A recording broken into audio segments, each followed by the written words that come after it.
Mike, don't just edit out my coughing, okay? That's gross. Also, don't make that a real laughter. You fucker. Okay.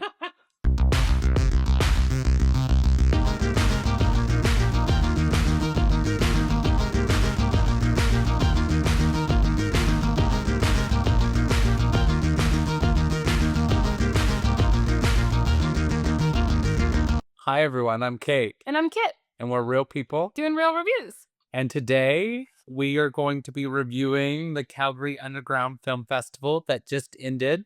It was from April 17th through the 27th. That's right. And, well, I was going to say affectionately called CUF, Cuff. Calgary Underground Film Festival. Yeah. Yeah, and we had the privilege of watching so many movies as well as interviewing and talking to a lot of people. Yeah. So it was a very good time. Mm-hmm. What was your overall thoughts about The festival? the festival? I think that the premise of the festival is for Calgarians to get to see cinema that you wouldn't see anywhere else, and that is a very cool like undergirding of a festival. So then when you're going to watch, you expect to kind of see the unexpected. Mm-hmm. And she, like the programmer, has really developed a cult following on like people who really love seeing different types of cinema. So I thought it was fun and interesting. So that was my overall, is that Yeah. I was expecting to see things that we don't typically get to see at festival. Yeah. Nice. Yeah. Awesome. It's also our kind of like our birthplace of Cade Kit. Yeah. So Oh my gosh. Yeah. yeah. So it was good. It was good to be back on like home turf, Yep. if you will. Yeah. It's been a year. It's been a year. We've been here a year. Mm-hmm. Look at us. Look at us doing things. Yeah. One. Yeah. I do remember though, like our very first time going to CUF and how we started thinking about Canadian cinema and thinking about independent cinema and what did it mean to us and what did it mean to our community and did we feel included and how could we include more people and how could we allow more people to know that the festival's for everybody. And it was a very cool like conversation. And it was the first time that we decided to sit down in a place and watch a movie and then just see what was each other's perspective on film. And so now it's so natural, that's all we do is talk about movies. But that was the first time that we were like, let's talk about movies and see what happens. So Right? yeah. Absolutely. Yeah. Yay, CUF. As well as I think we did a good job kind of meeting that goal Yeah. as far as what we talked about bringing people. Yeah. Yeah. We filled some chairs, that's for sure. Yeah. Thank you for coming and sitting with us. That is a part of our initiative is that if you don't attend festivals and you'd like to, and you just don't have a friend that goes to cinema, you can come and sit with us and we'd love it. Mhm. Absolutely. As well as it's always fun to hear other people's perspectives because We were surprised. very surprised. We watched Yeah. some very interesting movies. And, that's one cool thing about these festivals is everybody has an opinion. And some of them Are are wrong. I mean, or I was gonna say interesting. but that's well, Yeah. Well, here we go. okay. Should we start with body horrors that we saw? Yeah, we could start there. Okay. So, yeah, we went to this very first time, and I feel like there was really great promotion around this film, and there was a short film in advance. So we're going to talk about body horror as a subgenre, and maybe the differences between the two films, and we'll start with the short, and then go from Okay. there. Okay. The name of the short was "Love Will Tear Us Apart," and it was a story about boundaries and Yeah. and that the premise is that there is a couple and it's very campy on purpose. So they're very like, we are in love, we're going for a picnic, the world is beautiful, world peace has been found. Like there's people playing with their dogs, like it's so great. They sit down to have a picnic, and then from there they just start running into like a little injury and then starting to actually physically tear their limbs apart to give to each other. Yeah. Yeah. It was quite cute. As well as the team was brand new Mhm. from Denver. So that this was their first kind of premiere of Yeah. their short. And so they came from Denver up to Yeah. Calgary to, promote their film, which was so awesome. And they stuck around and saw a bunch of movies too. It was awesome. Yeah, it was really cool. As well as, yeah, I really enjoyed it. It was a great short. Mhm. very cute, Yeah. funny. I also feel like with a title like that, I feel like it's like a country western song where like Patsy Cline should have sang or something. Like, Patsy Cline, great yeah, reference. I don't know, vital. yeah, What right. could happen? Just Yeah. an eyeball falling out, no big deal. Just a little body horror. Oh. Just and very they did it very funny, and they were really cute. At the end, they were, like, as they were bleeding onto the sidewalk, realizing that maybe they need boundaries so they aren't physically tearing each other apart, the blood pools into a little heart, like, the at the end, Yeah. and it's like the credits came up, and we were just like, "This is just very thought out, really fun." The wardrobe was really, like, kinda like the '50s and, really sweet, and, I just thought it's simple, but because they did it in this campy way, it was really fun and enjoyable. I'd like to see more from that team. Definitely. Mhm. Yeah. What would you give it? I think that because, I think eyeball stuff is so yucky that I would probably just give it a 5. Okay. So it's right in the middle for me because it was cute enough that I'd be like, "Yeah, you should definitely see this," and I would like to see more from the team, but not enough that I was like, "Oh, I loved it, and here's all the reasons." It was like, "That was good. Let's see what else," you know? Yeah. Mhm. Yeah. What about you? I gave it a 5 as well. I think it was really good for you could definitely tell it was lower budget. Mhm. And I know that we don't usually talk about like budgets or the coloring or those sorts of things. It was a good story. Mhm. Yeah, just quite excited to see Yeah. what they do next. And yeah, I think it was a great premiere and great kind of outing for a short. Yeah, great, yeah, debut for a lot of them. So, yeah, like, happy to see more from them. Good. Good job. Yeah. Let's do more. Yeah. And we may We'll interview them, maybe. interview them on here. That would be We'll cool. see. Alright. Yeah. We'll see. Okay. Cool. Okay, then that was the short, and the way that Cuff structures it, guys, is they do a short film instead of commercials, right? They do a short film and then a feature. So the next one was called Sugar Rot. Yes. Very, like, great job of marketing. Very cute poster. Great actress as like their kind of again, like for their PR and marketing. You're like, what's because she's kind of a little bit punk, I Yeah. mean, a little bit grunge and like her aesthetic. And then it's called Sugar Rot. And she's in like a ice cream store. I just thought it was really interesting marketing. I was interested in the film because of the marketing. So that was good. Good job. Yeah. I was too. Hmm. We also invited a very large group to come with us. And then what happened, Kate? Um well, It was quite a sensual journey. sensual. Can we say that? I I mean, we just did. So, well, I feel like we're gonna have to like bleep out a few things that have happened in this movie, but I personally felt uncomfortable inviting my friends to watch this movie with me.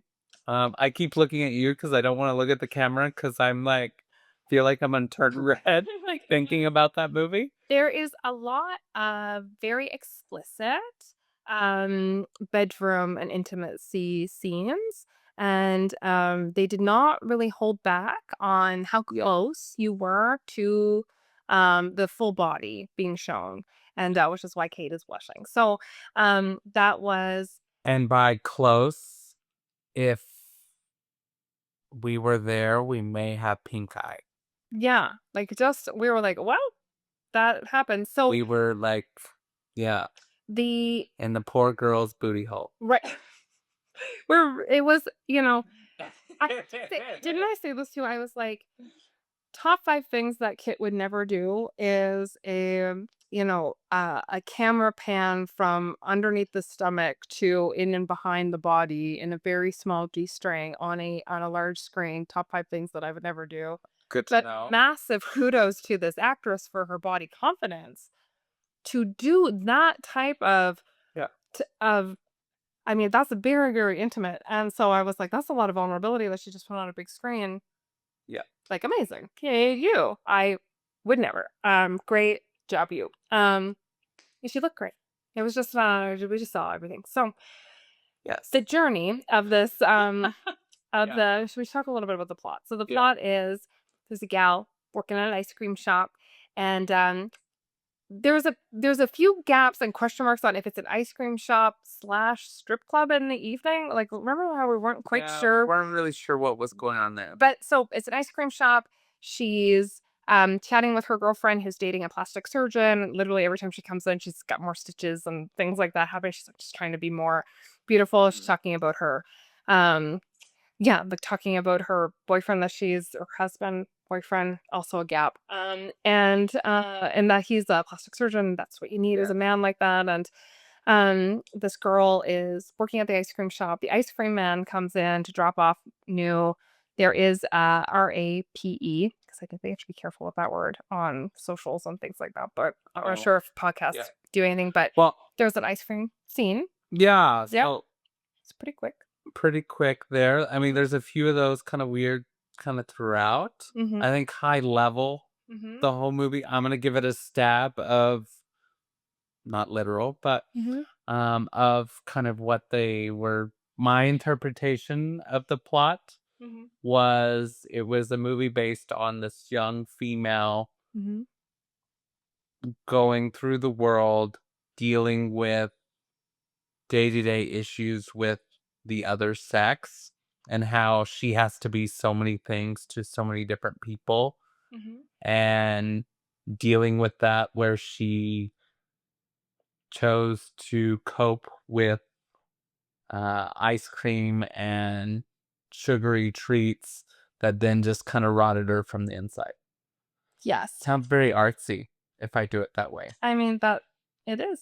It is artsy, and it's true. Is that the premise that the director was talking about after was that when you're a young woman, you kind of feel desired by everyone, and it's this almost uncomfortable, yucky, creepy thing, and then you start realizing that there's maybe even jealousy with the same gender because you're becoming more Mhm. desirable, and what how she navigates that, and yeah, which was There's a lot of issues in there. yeah, There's yeah, a lot of controversial items yes. in this movie kind of talked about.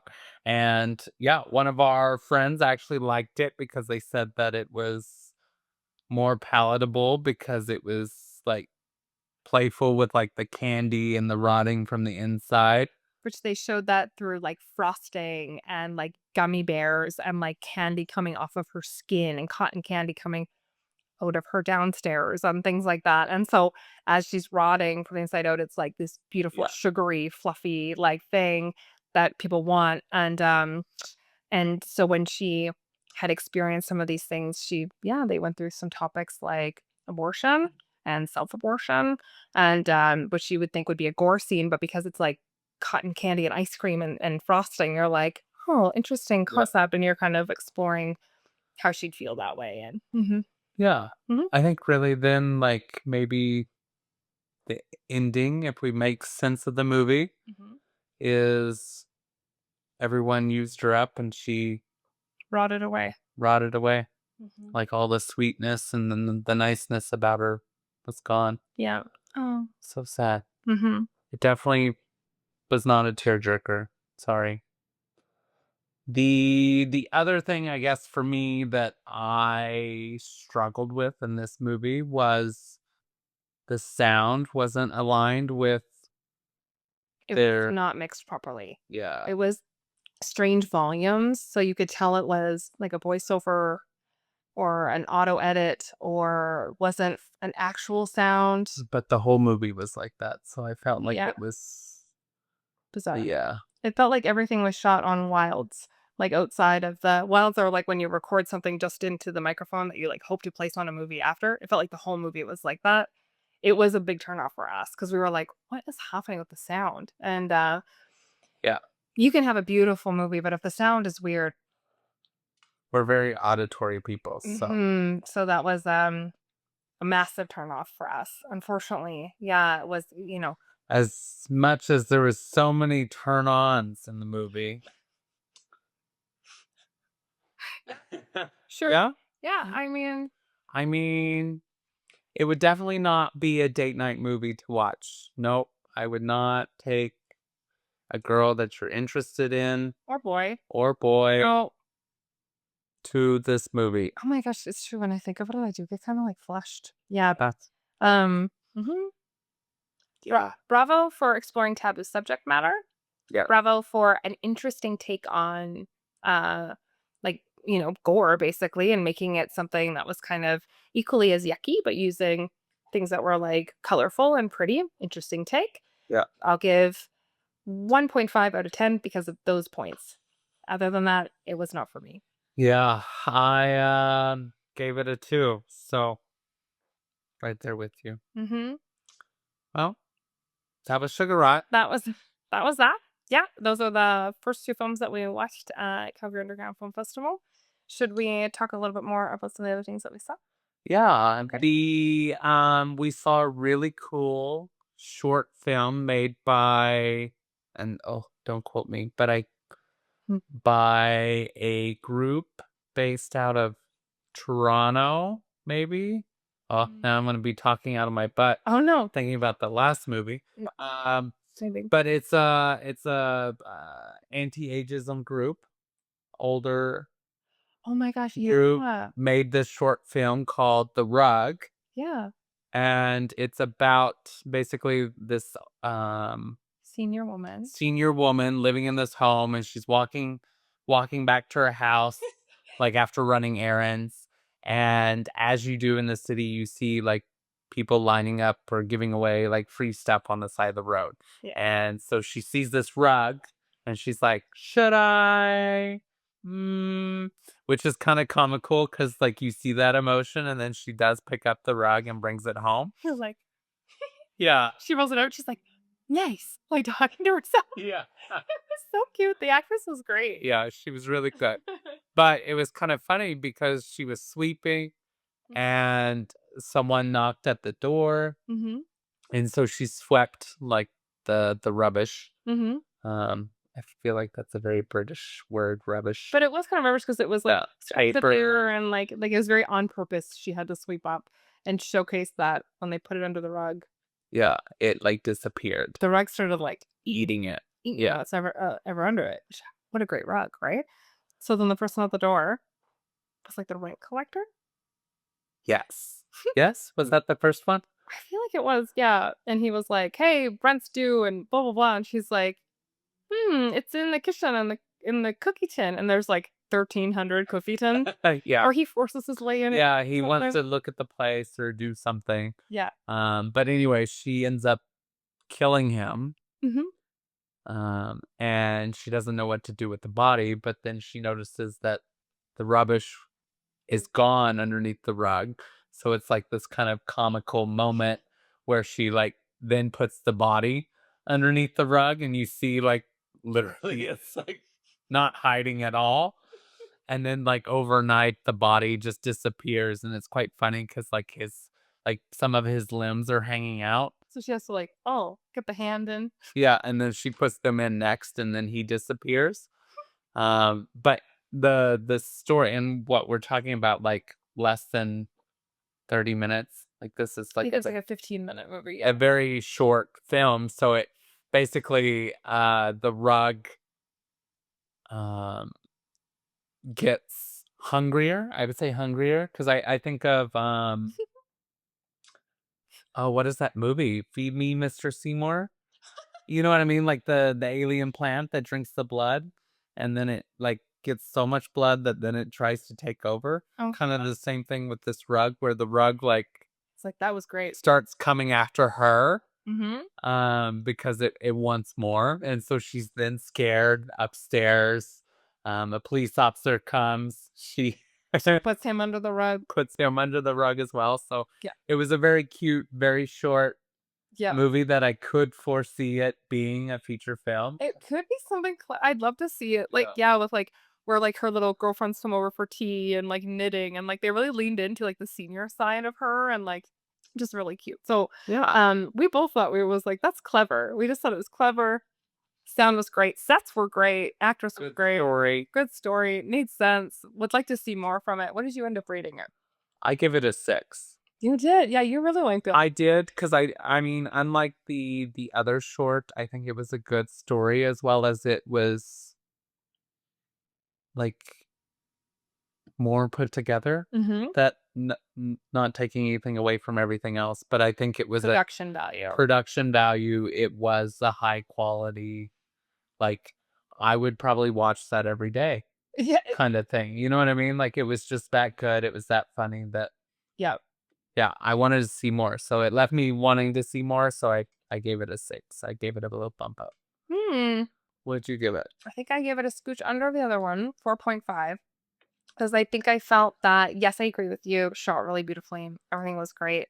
Um, but I felt like there was, some elements missing that I wanted more from it, especially at the end when the rug was, like, coming upstairs, she's calling the pizza delivery guy to come and get it. I was like, Oh, yeah, that was a good ending. it was like an So ending. she's like trapped in her room and she can hear the rug and she calls for pizza delivery. So, like, And like that's how it ends. So like he'll have to come to the door and the rug will eat him. That was a good ending. it was good. I thought about that. Yeah, I thought it was clever, but there was, to me, it wasn't, there was a, yeah, it was just a little scooch under the Bonnie one, for me, like, if I were to do short for short, but I did think that, yes, it was a higher quality. So, um, Okay. I actually would love to see it as a feature though. And like really, Yeah. I think it'd be so fun. It would be a fun It movie. would be really fun. Yeah. Do more, senior group that's making short films. It's awesome. Hmm. Okay. And then we saw a movie called Portal to Hell, Yes. which basically is a portal to hell. You know, the naming was great, Yep. but it was in a laundromat, which, Where else would one be? I mean, I get it. It's kind of like a portal because of the circle dryers and like the laundry going around. I don't know.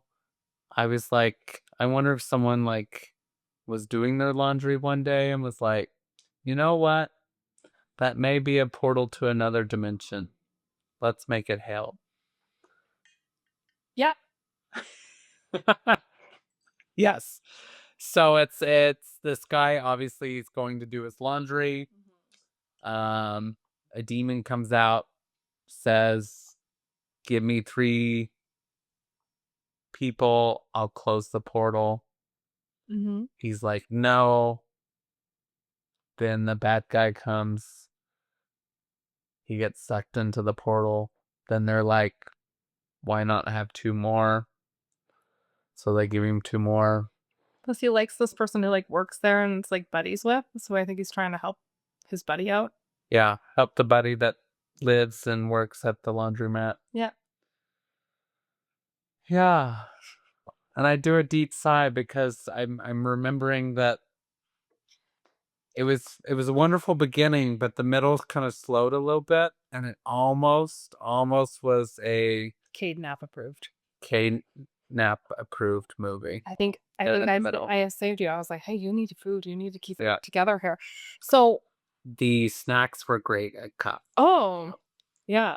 Kath nails it with the food. Okay, so if you have seen other reviews from us, you have seen us be like, God, the slow starts, that could have been the 30-minute ending would have been the short and I would have been better, you know? Yeah. This one tricked us because it was like, oh, what's going on here? Here's part of how this is kind of funny. And then what? In the middle. Yeah. And at the end, it was kind of like, all right, that wrapped up nice. The other thing that was kind of tricky is that it was so beautiful. They did this gorgeous job with like red and blue and like yellow neon lights. It's just really, I don't know what lenses they shot on, but it was just so captivating Yeah. visually that you're like, this is so pretty, but it is quite sleepy. I would say that visually it is like the movie we watched, Strange Darlings, Yeah, in terms of coloring. So if you, after our review, watched that one, yeah, this is a very similar movie in terms of visuals. yeah.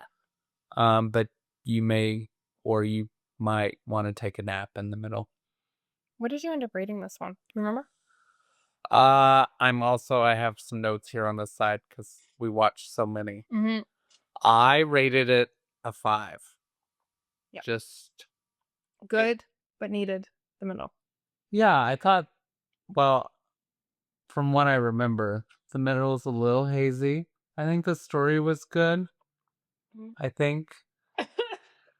Um, Good. It was good.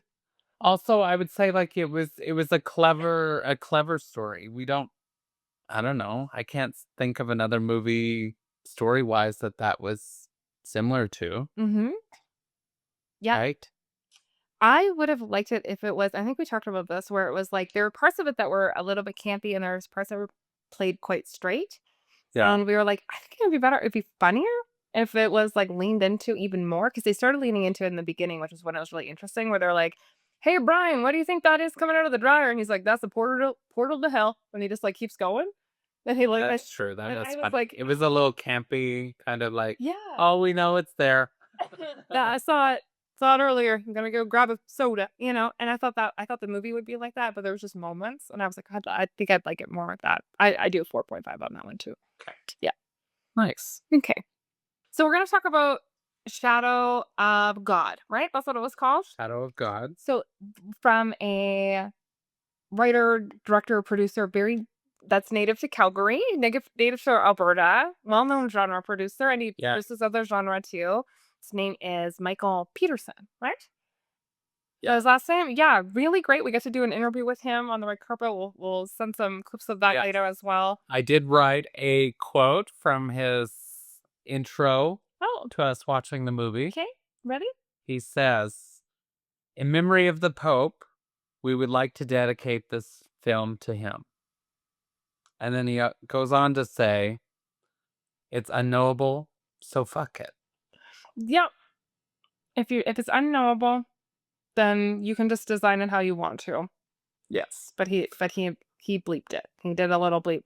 Um, So the premise of this movie, obviously, with the reference to the Pope, it is a exorcism movie. yes. Um, which, Which they showed on Easter Monday. yes. I just Well, right after Easter, obviously the timing of everything with the Pope, it was like wild, kind of, anti-marketing, anti-campaign. It was yeah. anyways, but yeah. Yeah, Mhm. so it's about this boy who grew up in a cult with his Mhm. family. Yeah, religious cult specific. Yes, and Mhm. he got away, and the opening scene is he's performing a exorcism, and the his assistant gets killed in the midst of the exorcism. Mhm. Um, and then basically the Vatican Mhm. calls someone on the phone, Mhm. um, and Really? and they say, go take a break, don't tell anyone, Mhm. etc., etc. So then the next scene is he's waiting for his best friend, childhood friend, Mhm. to pick him up, and he sees this. Well, at the time, we just assume it's a man, Yeah. but it turns out that it is his father. Mhm. Kind of jump off this bridge, and Mhm. then disappear. Um, which is also weird because he said his father died. Mhm. But the story unpacks his father is said to be a vessel for God. Mhm. Um, and then there's this other fellow who's the devil Mhm. that basically this man's trying to work between the two. Mhm. And then the story gets a little weird. Mhm. Can you pick it up from there? Because I don't Yeah. even know where to. It's set in Southern Alberta, which I thought was such a great choice because it's very rural, and it's very believable that there would be maybe a barn that and you never know what's, like, behind those Craigslist barn. What's And, behind barn number one? yeah, very small cast, everyone speaks, like, not background actors, like, it's very, like, select. So, I saw some actors that I recognize that are Calgary actors, which was really cool. That gentleman in the, convenience store who's also a part of, there were some short films, like, Couple was a part of it. It was just saw some repeat acting, which was very cool. Um, so he's yeah, he goes to the best friend's place. She kind of flirts with him a little. He's like, "Hey, hey, like I'm a man of God. I don't do that." She's kind of grumpy about him, leaves. And probably just triggered because of course she was within the cult too and became a counseling psychologist. Goes to sit with some people at the hospital, they talk about seeing this father that, like, had fallen off the bridge and broken apart onto the rocks and then disappeared into the mist. And we keep seeing him. And so an unhoused man is telling her that, hey, I saw him like everything was cracked apart and there was blood everywhere. And then he got up and um what are we gonna do? And then this police officer pulls up to the childhood house. She had come back. It had kind of restored their relationship. And he's like, I found your dad. I don't know what to say about this, but here you go. And he's like, hey, dad, I thought I kept seeing you everywhere. He's like, yep, I'm a vessel for God. Like, I'm thinking end of times are here, and it's an amazing thing. And he's like, nope, that's not what that is. That's probably a demon. Not quite sure. And so then he's like, I'm gonna clean him up, give him some food, put him to bed, starts noticing some things happening in the house that are signs that he should probably do an exorcism, goes to do it. And at the same time, the childhood friend was like coming back home from, doing some things at the hospital, doing some other counseling things. And she pulls up to the old barn where they had grown up. And she realizes the cult is very much alive and well. She is Yeah. captured, put inside. Um, the dad is like, not doing well, was doing this exorcism. The cult finds out, hey, if she's here, I wonder if he's here too. They find him with the man who kind of feels like it might be the devil. Um, bring him to the cultish place. They're gonna perform a miracle. Yes. And see God. So they start doing that. It gets a little 90s. Yes. Yeah. Little CGI, little Little, VFX. little Ghostbustery. It's very Ghostbustery. It's like, here's the cosmos on a green screen and like some little fluttering around, which is Where's yeah, so basically mhm. his father was God, but he basically sent him back because he didn't want to end the world. Yeah. Yeah. Yeah. So that was the Enough. decision. That was the decision. Funny maybe. Yeah. It was Yeah, World's Finds a little evil in it. All right. And then just they went down the road and held hands and hopefully got married and had babies down to yeah. southern Alberta. Let's hope for that. There was some really clever takes on exorcism in it, I thought. There was a scene where he was talking to himself and he was kind of going through like a dream state where he kind of comes through. It's just visually gorgeous. This white screen with a black cross that's upside down and comes through it. And he's making this decision within himself. And there's just some very cool like scenes of like kind of showcasing Yeah. somebody grappling with what's right and wrong and good and evil. And what does that mean? He was covered, fun fact, he was covered in, Calf and Joe? caffeine birthing gel. Yeah, and, like, maybe ink or something. Remember it was kinda black?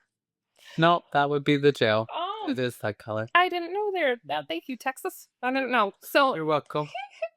um, We didn't know that in the movie, but we were told afterwards. yes, there were sections for repentant, sections, which that's not new with Yeah. exorcism things, but they nailed 2 hands together with a single nail before they would, whip the sin out of you, and Which was very cool because it was like not through the middle, but it was like through this part, which is very believable because mhm, like there's nothing here. mhm. So you could totally Do it and do it over as, like, do it over regular torture. many a times. Yeah. Mhm. Yeah, Yeah, I would say that was a pretty good gore kind of yeah, because it does show it like them hammering mhm, it through towards the end. So yeah. I thought that was a good I horror kind of take and clever. yeah. Yeah, believable that a cult would maybe do that to hold you still, but not enough that yeah. Um the acting was like because there are some cult members, some female cult members that are there, also very believable choices on the actresses. I'm like, Oh, and the razor blade to the forehead. Oh, yeah, for like the cross. they razor a cross right in the forehead, and that's like part of him or in the cult. Yeah. That was They show that. that was pretty believable. Mm-hmm. Ugh. Anyway, Yeah. so What did you give it? Or you want me to start? Because I know what you thought about it. yeah, you go. Okay. For me, I would say it was a decent movie. Mm-hmm. Like I felt like that could have played at a regular movie theater. Yeah, definitely something you click on Netflix and watch all the way through. Watch all the way through at Netflix. Mhm. So I gave it a 6.5. I was kind of scared. The ending didn't pull me out of it as much As me. as you. So Yeah. that's why I was like, I didn't subtract that part. But yeah. Yeah. But bum. They Now we know what she didn't like, everybody. It's not just like there's just bad VFX really. Like you look at me and I literally was like rolling my eyes. I'm You're like, I liked the movie until this point. like, yeah, it probably would have been a 6.5 if it didn't have that. But they put that. And it pulled me completely out of it. Then it had a happy ending, which I also is not my favorite. But I That's true. I was like, well, Yeah, they were stumbling away across the hill. to get and I was like, well, I mean, For me, I would say it's a watch. I'd watch it. No? 4.5 leaning 4. Oh, okay. Yeah. Well, That it's I don't like all of a sudden like when the opening scene when he's doing the exorcism and the girl's in the wheelchair crashing into the wall and I'm like and her nails. practical effects and I'm like I am there at the end when it's God and they're just showing me some cosmos on a green screen and it moves around like it is a green screen. I'm like, what? That could have been I know. it could have just been like a big It was interesting. the whole Like it was like two different movies smashed together. it felt like it ran out of steam. Fair. It was like, we're so Maybe creative and maybe good. they ran out of budget. So you can't do a white light. I You mean, can't do a blank screen. You did that black upside down story with the calf and Joe. It was so beautiful. And then you do Cosmos. Oh, trash. Next movie. What else is next we? movie. Well, I think we are Mm-hmm. out of time for this episode. All right. So, Yeah. Kate. And I'm Kit. And if you're ever going to Cuff, you can sit with us. Till next time. Bye. Bye.